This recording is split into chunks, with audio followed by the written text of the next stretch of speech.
Assalamualaikum warahmatullahi wabarakatuh. Ya, ketemu lagi di mata kuliah KKPK 1 di topik konsep pemberian obat dan penghitungan dosis obat.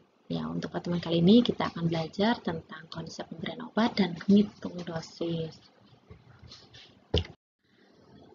Nah, prinsip pemberian obat itu bisa dikenal sebagai kadang 5 prinsip benar pemberian obat. Nah, akan tetapi pada prinsip pemberian obat ini ada 7 pada dasarnya. Ya. Yang pertama adalah benar obat, benar dosis, benar pasien, benar jalur pemberian, benar waktu, benar dokumentasi, dan benar pendidikan kesehatannya. Nah, saya akan jelaskan satu-satu dari mulai benar obat dulu. Oke, benar obat. Sebelum kita kasih obat ke pasien, kita harus pastikan apakah obat benar-benar dosisnya, kemudian juga apakah benar obat itu untuk pasien tersebut. Kita lihat benar obat. Saat kita ngambil obat, ada 3 waktu yang harus kita perhatikan. 1, ketika kita memindahkan obat dari tempat penyimpanan obatnya. Yang kedua, ketika saat kita memprogramkan. Program itu maksudnya kita mau dikasih itu waktu pagi, siang, sore gitu ya. Kemudian setelah kita mengembalikan obat ke tempat penyimpanan, nah jangan sampai kita menaruh obat di sembarang tempat karena ini nanti merepotkan ketika kita akan memberikan dosis ulang. Nah, sehingga perhatikan 3 waktu saat kita memberikan obat, ketika kita mindahin obatnya, saat kita memprogramkannya, sama saat kita mengembalikan ke tempat semula. Nah, saat kita kasih obat, kita harus baca etiket obat itu. Kamu pernah diperhatikan misalnya kamu ke dokter, biasanya obatnya ditempatin di plastik, itu ada tulisan 3x1, itu namanya etiket obat. Etiket obat bisa ditulis oleh dokter dan bisa juga ditulis oleh farmasi sih biasanya, berapa dosisnya 3x1 sebelum makan, misalkan, atau 3x1 sudah makan. Ya, itu dibaca di obat itu, bahkan ada tanda khusus, ini namanya tanda obat ini. Kalau kalian perhatikan, pada beberapa pengobat ini ada tanda obat ini. Ya, tanda obat ini biasanya menunjukkan apakah ini kalau hijau itu artinya obat bebas, bebas dibeli dimanapun. Ada tanda nanti obat bebas terbatas, ada yang tandanya merah ya, ada yang memang harus resep dokter, ada yang tidak bebas atau di mana obat itu obat-obatan terlarang gitu ya. Di situ nanti pasti yang namanya obat harus ada volume obat, nama obatnya apa, bentuknya apa, apakah itu tablet atau pil ataupun serbuk, kemudian komposisi. Jelas akan dilengkapi oleh kode produksi, nomor registrasi, nama dan alamat produsen. Kemudian lanjut kedua, benar dosis. Jadi kita harus memastikan dosis yang akan diberikan itu harus benar menggunakan alat standar. Kalau kalian perhatikan misalnya beli obat paracetamol itu ada alat ukur standar, apalagi untuk paracetamol anak-anak misalkan. Itu ada pipet tetes ataupun gelas ukur. Ya, jadi ada dosis standar. Kalau misalnya tablet, pasti setiap tabletnya sudah tertulis berapa miligram gitu. Ya. Kemudian ada dosis. Dosis itu jumlah obat yang harus digunakan dan dinyatakan dalam satuan tertentu, bisa miligram, bisa mili, ya. Nah, ketepatan jumlah dosis menjadi salah satu bagian yang paling penting untuk menentukan khasiat ataupun kesembuhan daripada keluhan yang dirasakan. Nah, informasi mengenai dosis obat dapat diperoleh dari etiket obat atau memang penjelasan dokter. Di etiket obat itu harus jelas, ya. Etiket obat itu yang tadi itu, di label di obatnya itu etiket obat namanya. Kemudian ada yang ketiga adalah benar pasien. Nah, ini penting sekali tentang benar pasien. Jadi ketika kita mau kasih obat, apalagi misalnya kalian kan di rumah sakit, obatnya rumah sakit itu kalau tingkatnya 3 atau kelas 3 itu biasanya kan berjejer pasiennya. Pastikan ketika kamu mau mengasih obat, pastikan namanya, kemudian pastikan nomor registernya, pastikan alamat dan pengobatan apa yang diprogramkan untuk pasien tersebut. Nah, ketika kamu masuk ruangan, jangan langsung Pak Andi ya. Nanti kalau dia lagi ngelamun, dia jawab iya, kamu langsung nyuntikkan ke obat itu. Nah, hati-hati. Makanya untuk verifikasi yang benar, ada yang ditanya dengan Bapak siapa? Pak Andi. Oh ya, betul Bapak. Bapak diprogramkan untuk mendapatkan pengobatan ini dan saya akan memasukkan obat melalui selang infus. Itu misalkan.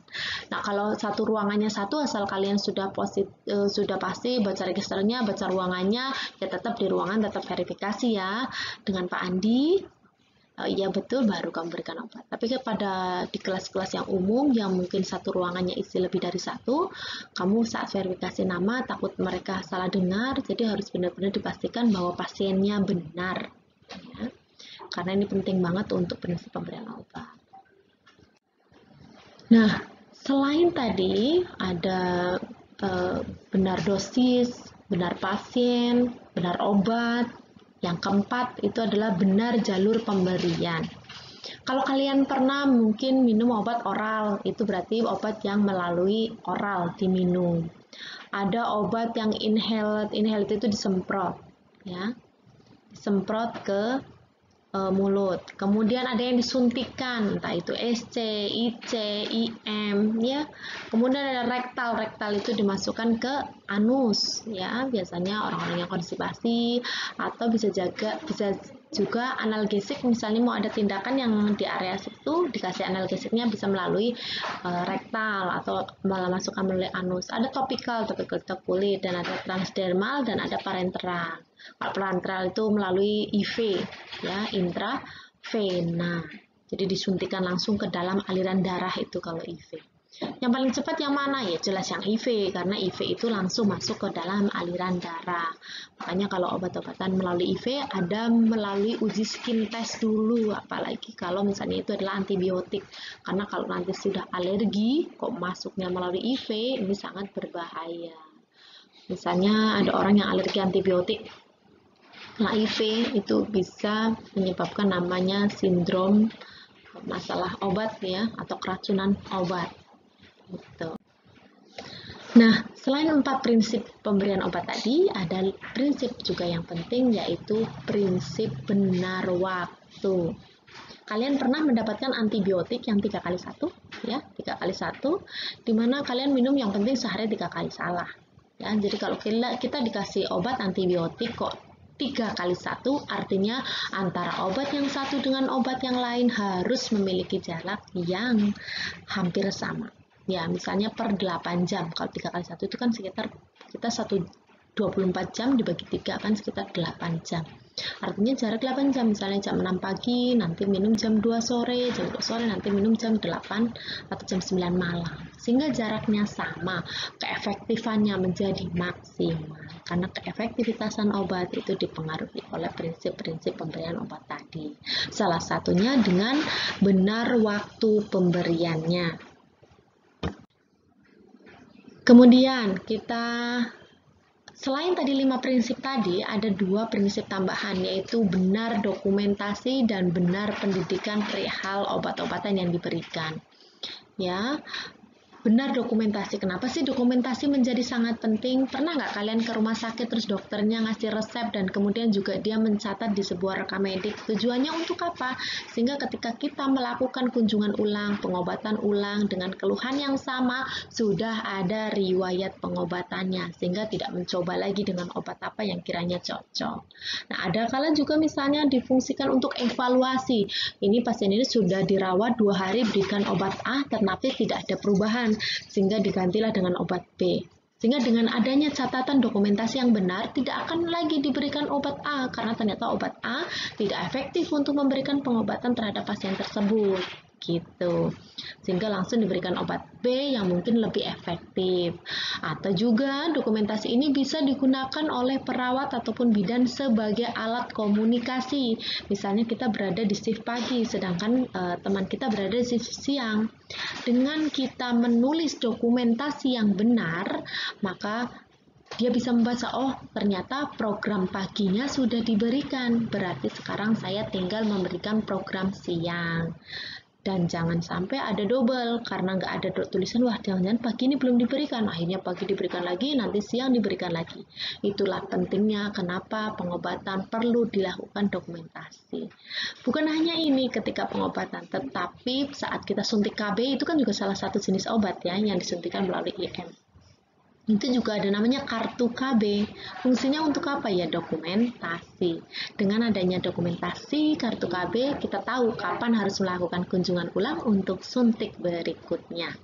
Ya, yang ketujuh adalah benar pendidikan kesehatan. Kenapa sih kita kalau mau misalkan ngasih obat harus Penkes dulu? Ya iya, biar ibunya tahu, ibu ini namanya obat paracetamol, fungsinya untuk menurunkan panas ya ibu, diminum 3 kali 1 ibu, jam sekian, dan boleh dikonsumsi setelah makan. Kemudian kalau udah nggak panas, tolong sudah dihentikan untuk konsumsi paracetamolnya. Ini obat antibiotik ibu, ini berfungsi untuk membunuh bakteri yang ada di tubuh ibu. Dosisnya berapa kali sehari, kemudian manfaatnya untuk apa, kapan minumnya, boleh setelah makan misalkan. Nah itu harus dijelaskan, dan kalau ini antibiotik ibu harus konsumsi sampai habis. Nah ini harus ada penekanan-penekanan tertentu pada obat-obat tertentu, karena jangan sampai nanti kita ngasih obat antibiotik ibunya ngerasa udah enakan, stop, nggak diminum lagi. Nah artinya ini akan mempengaruhi fungsi dari pengobatan itu sendiri. Jelas ya dari beberapa prinsip pengobatan yang tadi sudah saya jelaskan. Oke. Sedikit ada tambahan tentang terkait dosis obat. Kenapa dosis obat saya lanjutkan? Karena kita akan berlatih untuk menghitung dosis obat. Dosis obat itu dikenal dengan beberapa. Ada namanya dosis lazim. Dosis lazim itu artinya dosis yang memang biasa digunakan untuk pengobatan. Dan ada juga namanya dosis maksimal. Adalah dosis maksimal yang bisa diberikan untuk terapi. Ada namanya dosis toksik. Ya, dosis toksik itu dosis yang racun, yang sudah kalau diberikan dalam dosis itu bisa menimbulkan efek yang tidak diinginkan. Obat tidur itu boleh diberikan, tetapi ketika dikonsumsi berlebihan akan memberikan dampak mungkin tidur berkepanjangan ataupun gangguan flying. Ya, itu salah satunya. Nah, ini yang tadi istilah dosis. Dosis lazim, dosis maksimal, dan dosis toksik. Jadi ketika nanti kita ngitung pakai rumus, kok mendapatkan, Bu, ini rumusnya dihitung segini, ini segini, tapi kok memberikan ini? Karena tadi itu ada dosis lazim, ada dosis maksimal, ya, jika di dalam rentang itu masih baik, masih diperbolehkan, artinya boleh. Dan asalkan tidak pada dosis toksik. Dosis toksik itu misalnya ini punyanya anak-anak, dikasihnya dosis dewasa, itu bisa jadi dosis toksik. Ya, kayak paracetamol buat orang dewasa aja 500 mg, tiba-tiba kamu kasihkan ke bayi 500 mg, bisa dia berkeringat berlebih, nanti akhirnya dehidrasi dan lain sebagainya. Itu karena setiap pengobatan pasti akan ada dampak. Faktor penentu dosis, ya. Emang dosis itu bisa dipengaruhi oleh apa saja? Ada 4 faktor penting ya, 4. Faktor obat, asam, basa, kristal, cair dari obat itu sendiri. Apakah dia sifatnya asam, apa dia sifatnya basa, apakah dia kristal, atau dia bentuknya cair. Kemudian yang kedua adalah faktor cara pemberian. Apakah dia diberikan secara oral, apakah dia diberikan secara injeksi, ataukah dia diberikan secara IV, jadi dimasukkan ke dalam saluran darah. Ya, yang ketiga, yang tidak kalah penting adalah faktor penderita. Jadi penderita ini kita bisa lihat berat badannya, umurnya, sama sensitivitasnya. Ada orang yang minum, misalnya nyeri kepala, dia minum paracetamol saja sudah cukup, sensitif dia terhadap paracetamol. Padahal paracetamol kan pada fungsi utamanya adalah dia antipiretik, penurun panas, walaupun ada analgesiknya sedikit. Nah, pada orang-orang yang sensitivitasnya bagus, mungkin minum paracetamol saja dia sudah langsung sembuh nyerinya. Tapi ada yang minum paracetamol tidak ngefek, artinya dia sensitivitas terhadap analgesiknya lebih tinggi lagi. Nah, bisa diberikan namanya asam mefenamat. Nah, yang keempat itu faktor indikasi dan patofisiologi. Tadi asam mefenamat itu boleh diberikan karena dia analgesik, akan tetapi ternyata dia punya mah kronis. ya itu artinya faktor penderitanya dia tidak mendukung. Karena kalau orang yang punya MAH kronis kita kasihkan asam mefenamat kadang menimbulkan sedikit nyeri ulu hati gitu. Nah, mungkin bisa diberikan obat penunjang sebelum minum obat A, dikasihkan misalnya obat-obat MAH untuk mencegah agar tidak ada nyeri lambung. Gitu ya. Jadi ada 4 faktor penting, faktor obatnya sendiri, asam, basa, kristal atau cair, faktor cara pemberiannya, apakah oral, injeksi, apakah IV, ada faktor penderita, berat badan, umur, sensitivitas, sama 4 ada faktor indikasi dan patofisiologi penyakit atau penyebab penyakit itu sendiri. Nah, faktor yang mempengaruhi reaksi. Obat sih reaksinya bagaimana? Ada 4 ini, ada 4 juga ya. Absorpsi obatnya, distribusi obatnya ke dalam tubuh, metabolisme obatnya, sama ekskresi sisanya. Ya, tuh. Absorpsi obat. Ini proses obat dari luar masuk ke dalam tubuh kita.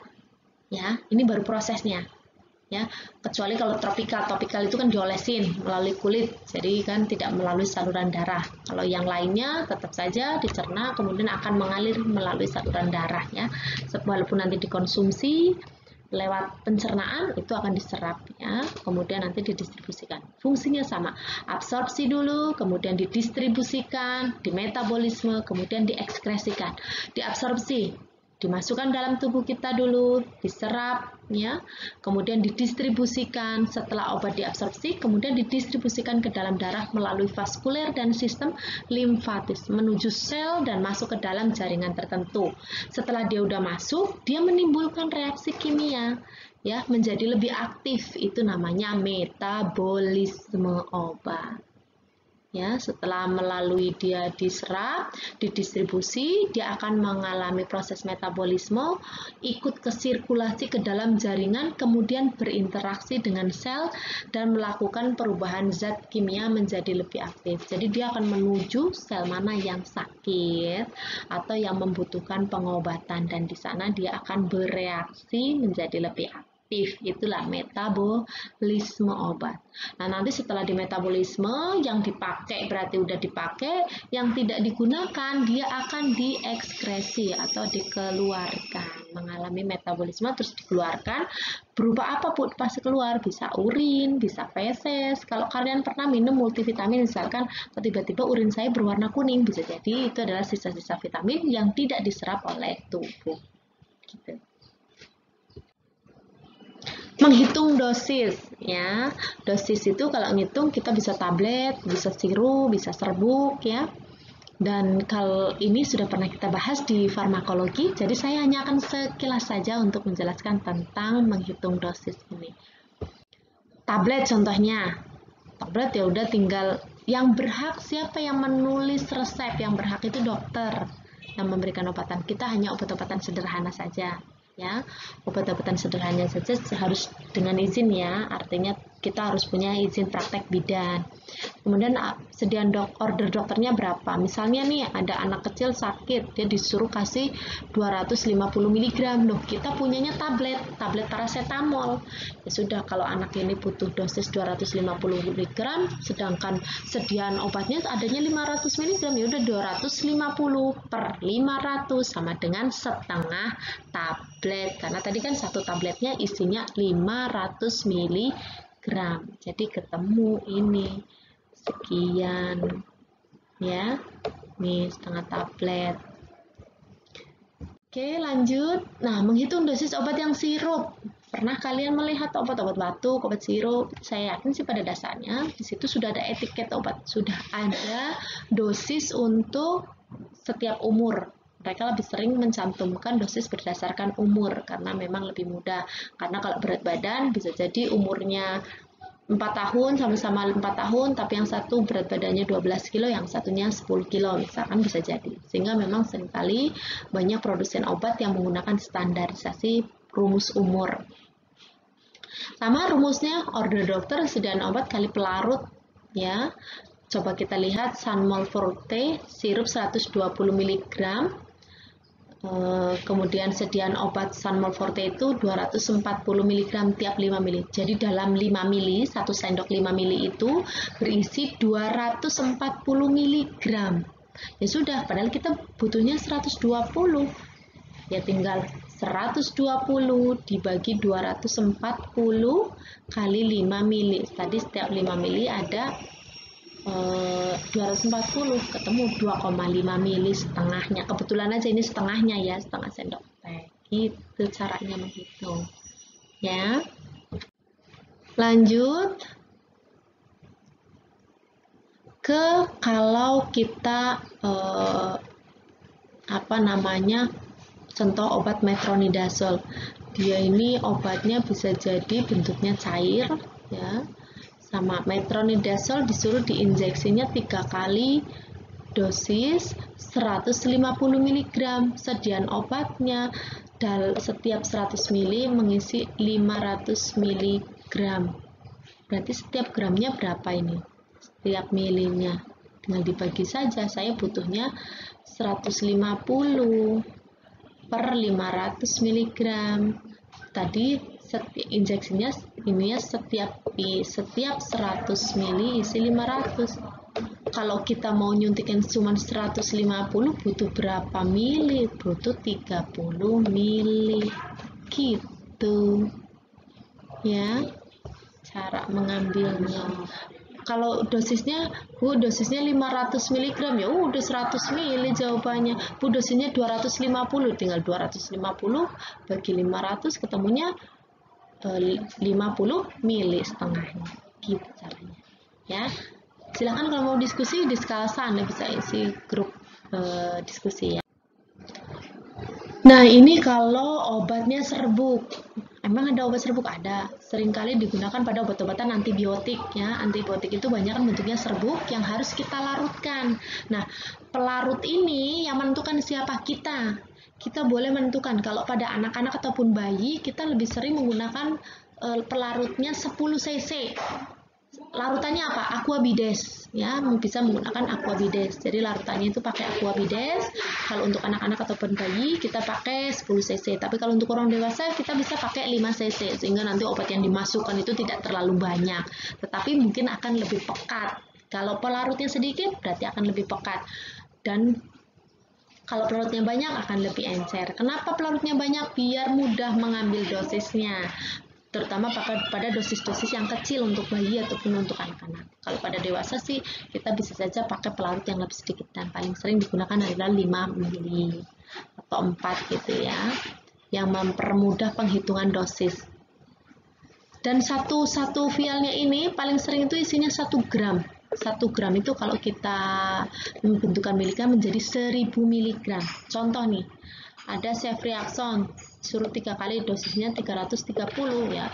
Tinggal 330 dibagi 1000 kali 10. 10 ini tadi yang saya bilang. Adalah dosis mungkin karena untuk anak-anak. Nah, nanti ngambilnya jadi ketemunya sekian, 3,3 cc. Bentuk awalnya serbuk, setelah diencerkan jadi membentuk dalam bentukan sediaannya cair. Nah, oleh karena itu kita harus tahu kalau udah dioplos jadi 10, 1000 jadi 10 misalnya ya. Dia di 1000 mg. Ya, 1 gram sama dengan 1000 mg. Sudah kita oplos pakai 10. Jadi air itu yang kita masukkan setiap cc-nya intinya isinya berapa? 100 mg. 100 kali 10 sama dengan 1000 mg.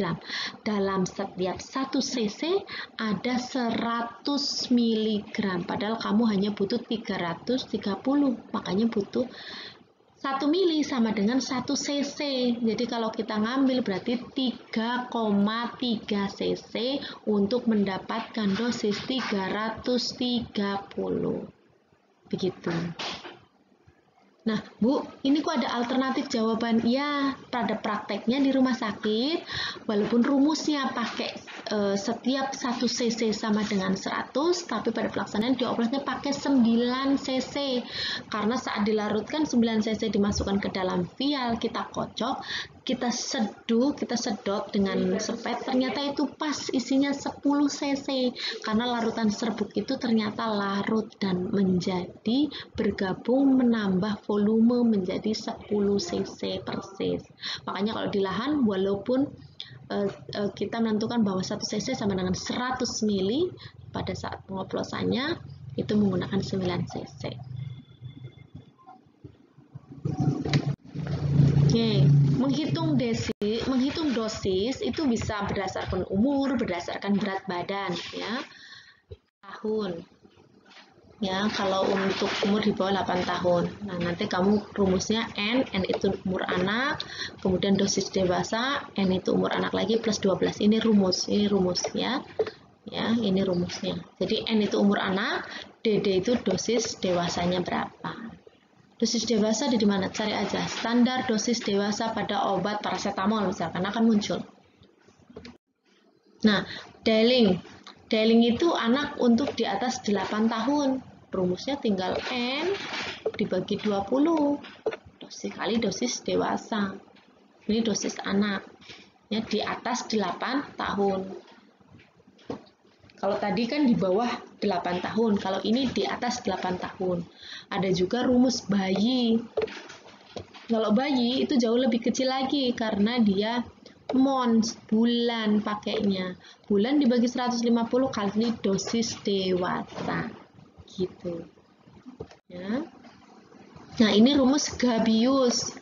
Coba perhatikan, rumus Gabius itu paling detail karena dia ada umur anak 0 sampai 1 tahun, 1 sampai 2 tahun, 2 sampai 3 tahun, 3 sampai 4 tahun, 4 sampai 5 tahun. Dimana perhatikan, semakin besar anak, maka akan pembaginya makin kecil. Artinya dosisnya akan semakin besar. Ini obat dosis dewasa paracetamol 500 mg, 500 dibagi 12 untuk anak di bawah 1 tahun. Ini kalau di 1 sampai 2 dibagi 8. Ini dibagi 6 sampai kalau dosis pada 3 sampai 4 tahun 500 mg dibagi 4 bisa saja dia 175 mg dosisnya. Atau 1/3 ini untuk dosis 1/4 jadi 3 bagian gitu. Jadi makin besar anak, pembaginya akan makin kecil sehingga akan bertemu dosisnya makin besar.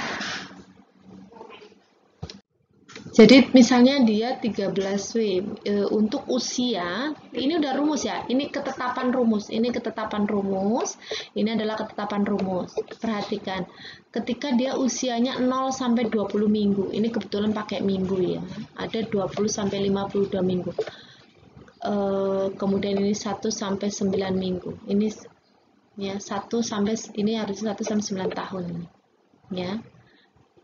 Ini dia pembaginya adalah berat weight itu berat badan, weight ya, weight itu berat badan ya. Ini agak kurang tepat ini minggu ini sudah bulan ya, tetap. Kemudian ini rumus 3, kita tinggal aplikasikan berat badannya ada berapa, kemudian plus 15 kali dosis dewasa ya. Nah, rumus Hegel ini agak sedikit rumit, tetapi ada yang rumus yang lebih mudah lagi. Ini tinggal aplikasikan aja kok, antara order dokternya berapa, umurnya ada berapa, masukin dosisnya, nanti akan ketemu hasilnya. Tinggal disesuaikan dengan aja umurnya ada umur berapa. Nah, kalau ini rumus, kalau saya paling suka menggunakan rumus termik karena berat badan dewasanya itu sudah ditetapkan. Nah, kalau ini weight dewasanya itu belum ditetapkan. Jadi weight dewasa kita pakai lihat rata-rata berat badan dewasa ya. Itu rumus Clark-nya. Perbedaan antara rumus Clark dan rumus termik itu W dewasanya itu belum ditetapkan. Kita pakai ambil rata-rata. Kalau ini sudah ditetapkan rumusnya 70. Jadi tinggal berat badan anak dibagi berat badan dewasa kali dosis dewasa, ketemu hasilnya. Kita lihat contoh-contohnya, latihan soalnya.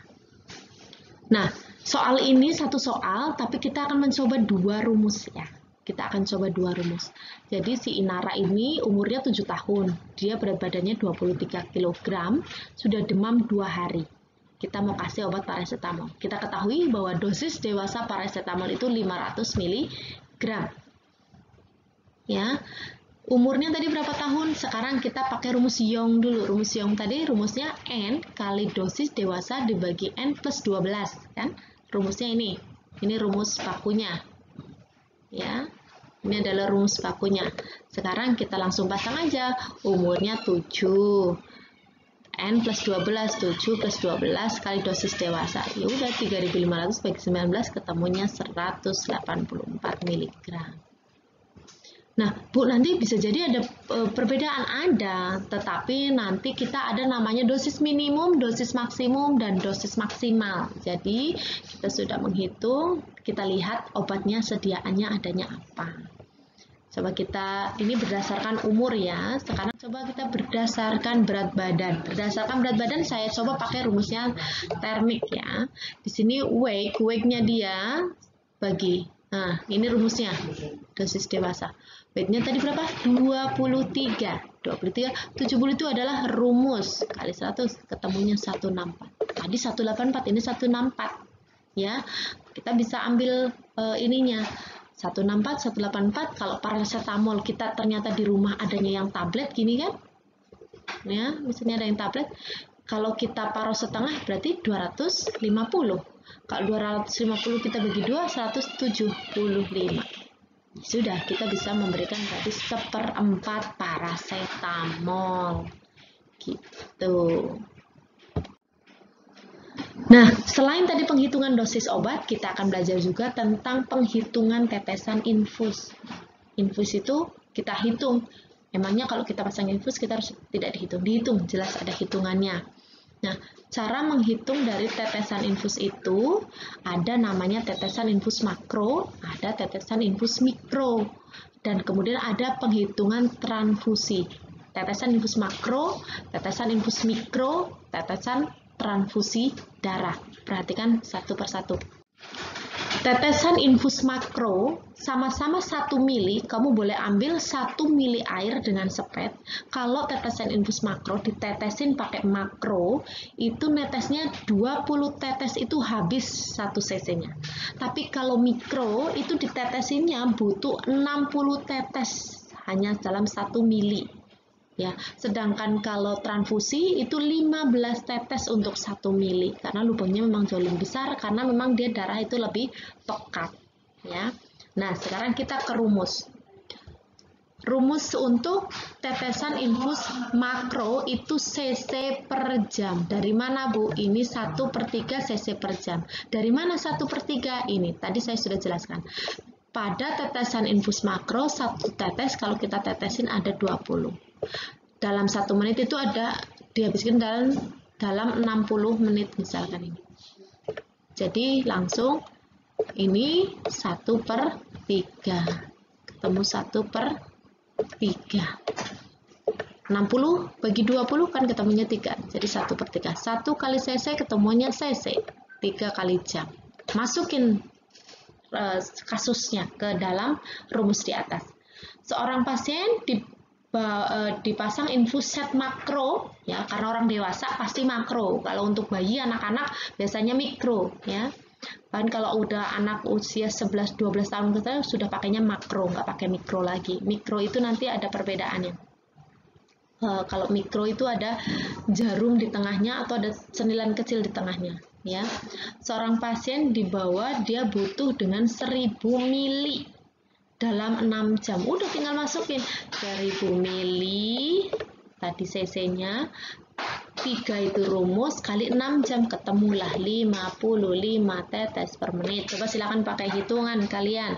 1000 3 kali 18, 1000 dibagi 18 sama dengan betul? Oke. Sekarang Bu, menginfus ada di mana? Ini jalur infus yang besar. Kalau kamu menginfus, lihat vena-vena yang besar nih. Vena-vena yang besar ini ada di sini. Terus ini juga nih vena yang besar. Makanya kalau ada orang diinfus, rata-rata dipasang di jalur-jalur yang besar. Ini juga nih, ya. Coba perhatikan vena-vena besar yang dipasang infusnya. Kemudian ada tetesan infus mikro. Ya, jarumnya biasanya lebih kecil untuk dipasangnya, kemudian tetesan infus mikronya juga lebih kecil. Nah, 1 cc-nya itu kalau pakai mikro itu perlu 60 tetes untuk mendapatkan 1 cc ya. 1 cc aja udah 60 tetes. Jadi kalau tes 1 cc baru masuk 1 cc itu 60 tetes. Gitu ya. Itu baru masuk 1 cc. Ya, tinggal kita hitung aja nanti. rumusnya cc per jam. Kenapa kok nggak ada angka di sininya? Ya karena tadi ini kan 60 tetes dalam 60 menitnya. Ini 60 bagi 60 0 atau 1. Ya sudah, artinya ketemunya cc per jam.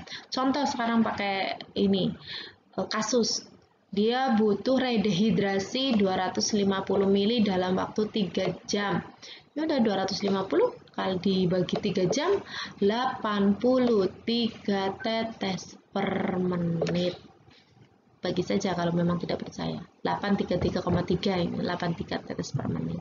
Atau bisa saja dibulatkan menjadi 80 tetes per menit. Ya. Gitu, yang artinya tidak perlu 83 mungkin kesulitan ketika dihitung per menit, bisa saja menggunakan dibulatkan 80 tetes per menit gitu. Nah, tapi kalau ketika menjawab sebuah kasus ya kita harus sesuai dengan hasil hitung. 83 tetes per menit gitu. Ya, lanjut sekarang ke transfusi. Kalau tadi rumusnya 1 cc 3 kali jam untuk makro, kemudian kalau untuk mikro cc per jam.